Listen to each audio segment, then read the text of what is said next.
Hello mga kamali, ito na naman tayo.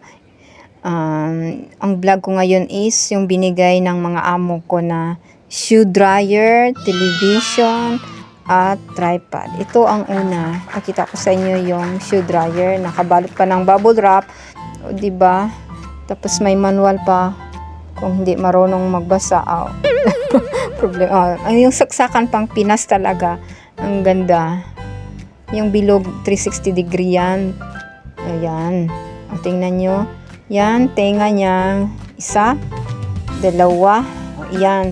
Ilagay mo yung sapatos dyan na basa. Tapos, isaksak na. Tapos, iano mo na para ma-dry siya. Tapos, para tumuyo na yung sapatos. Yan ang purpose niya. Kasi, wala daw kami yan sa Pinas. So, pinag-high-tech ako ni amo. Dalhin ko daw sa amin sa Pinas. Diba? Ang ganda. Salamat pala. Yan, manual. Ito, number 2 na binigay ni amo, yung tripod. Oh, yeah.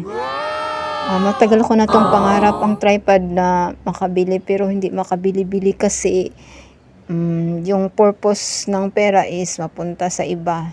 Pero pangarap ko talaga to matagal na. Kasi mahal to dito At mahal lalo sa Pinas. May saksakan din siya. Ito na nakabalot pa. Tapos, share ko lang sa inyo. Pagkabigay ni amo to, sabi niya, nung nag-blower ako sa alaga ko, bigla na lang pumunta si mama at si sir, sabi niya, Jean, I give you. Sabi ko, oh, what's this? Sabi niya, it is a tripod for you for dancing. Oh, sobra akong natuwa mga kamali kasi yung gusto kong lumundag ba, pero andyan pala sila. Ay, hindi pala pwede. Sa sobrang tuwa ko. Kasi sobrang tagal-tagal ko ng pangarap na tripod na to. Ang ganda kasi with remote pa siya. 'Di ba? Ang mahal-mahal kaya nito kaya hindi ako maka-afford. 'Di ba? Ang galing. So, pag pinapangarap mo talaga tapos sintayin mo lang yung time, ibigay niya ng libre pa ng Panginoon, 'di ba? In the way of bigay sa amo. Tapos dito ako naloka kasi hindi ko pa alam paano ito ipataas. Tiningnan ko pa yung manual. Paano to? Hindi ko talaga alam. Ignorante kasi wala to sa amin sa bukid, sa Pinas. Di ba? Ganun ako ka-ignorante. Yan. Inano ko. Inopen ko. Ipakita ko sa inyo. Yun pala. Yun pala. Hindi ko pala alam. Now I know. Di ba?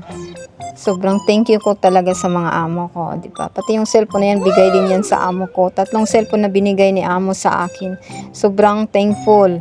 Lahat ng mga nasira kong cellphone, palitan agad. Yun ang mga amo ko. Yun ang tingnan yung mukha ko. Ang pangit-pangit ko. Tapos ito ang highlight sa binigay ng mga amo ko. Diba? Ang 48 inches na LG television. Dalhin ko daw sa Pinas. Sobrang happy ako talaga kasi timing wala kaming TV sa Pinas. Thank you!